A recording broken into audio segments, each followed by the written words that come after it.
দেখেন নদীর পানি অনেক স্রোত। পানির মনে হয় আনন্দ লেগে গিয়েছে, টক বক করতেছে পানি, দেখছে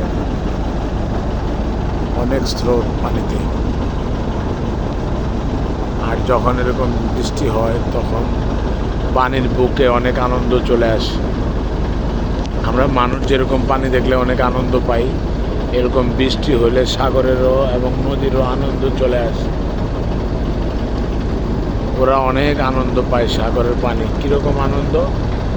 সাগর যখন নদীতে যখন পানি হয়ে যায় তখন নদী চিন্তা করে ভূমিগুলোকে কিভাবে পানির ধাক্কায় ধাক্কায় ভেঙে ফেলা যায়। অনেক ভূমি আশেপাশে ভেঙে গিয়েছে, অনেক বাড়িঘর তলায় যেতেছে পানিতে। পানির যে কী যে জৈবন চলে আসছে বর্তমানে, হ্যাঁ, পানির ঢেউয়ে অনেক বাড়িঘর ভেঙে যাইতেছে।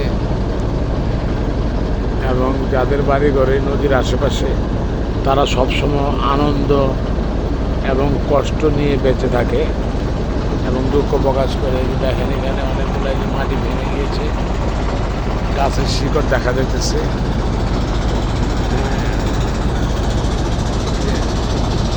পানির অনেক স্রোত,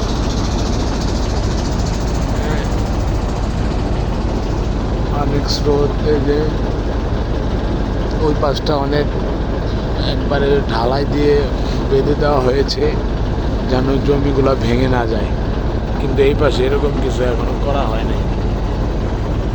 এই জন্য এই আশেপাশে যে বাড়িঘরগুলো আছে তারা সবসময় একটা হুমকির মুখে থাকে, একটা ভয়ের মধ্যে থাকে যে কখন যে ভেঙে পড়ে যায়।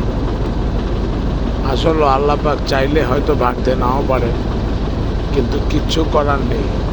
নদীর স্রোতে কারোটা ভেঙে যায়, কারোটা আবার ভাঙে না।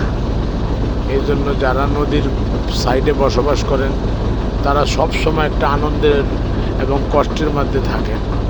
আনন্দ কষ্ট দুইটা মিলে তারা এই নদীর সাইডে বসবাস করে এবং সবসময় চিন্তা করেন যে কোনো মুহূর্তে হয়তো আমাদের বাড়িঘর ভেঙে যাবে। এই জন্য তারা কখনো টেনশন করেন না, আল্লাহ পাকের উপরে ভরসা রাখেন। এই জন্য আমরা সর্বক্ষেত্রে সবসময় আল্লাহ পাকের উপরে ভরসা রাখবো, কখনো ধৈর্য হারা হব না, যে কোনো পরিস্থিতির সাথে মানিয়ে নিব এবং আল্লাহর উপরে ভরসা রাখবো। আল্লাহ পাক অবশ্যই আমাদেরকে সঠিকভাবে হেফাজত করবেন, কারণ আল্লাহ পাক যদি হেফাজত নাই করেন তাহলে আমরা আসলে বেঁচে থাকতে পারতাম না। কারণ রাত্রে যখন আমরা ঘুমাই, যদি আল্লাহ পাক আমাদেরকে দুনিয়াতে না চাইতেন তাহলে পরের দিন কিন্তু আমরা অবশ্যই ঘুম থেকে উঠতে পারতাম না।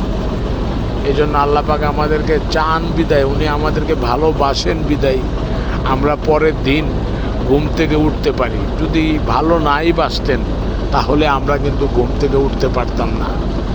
এই জন্য আল্লাহ পাক আমাদেরকে অসংখ্য ভালোবাসেন, ভালোবাসার কারণে আমরা পরের দিন অবশ্যই ঘুম থেকে উঠতে পারি। কিন্তু আমরা এই জিনিসগুলো বুঝি না বোঝার কারণে আমরা আল্লাহ পাকের অনেক হুকুম সঠিকভাবে মানি না মানার কারণে কিন্তু আমাদের নিজেদেরই ক্ষতি হয়। আমরা যদি মানতাম তাহলে আমরা আরও ভালো থাকতাম। কারণ দেখেন, আপনি যদি আপনার পিতা মাতাকে ঘন ঘন ডাকবেন, একবার দুইবার তিনবার ডাকবেন, ওনারা রাগ করবেন। কিন্তু আল্লাহ এরকম একজন আল্লাহ,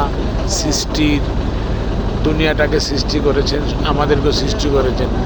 আমরা ওনাকে যত বেশি বেশি স্মরণ করব এবং ওনাকে যত বেশি বেশি ডাকবো, উনি ততই খুশি হয়ে আমাদের কাছে চলে আসবেন। এই জন্য আমরা সর্বক্ষণ সর্ববিপদে আপদে ভালো মন্দ মিলাইয়া সবসময় আল্লাহ পাকের কথা স্মরণ রাখবো।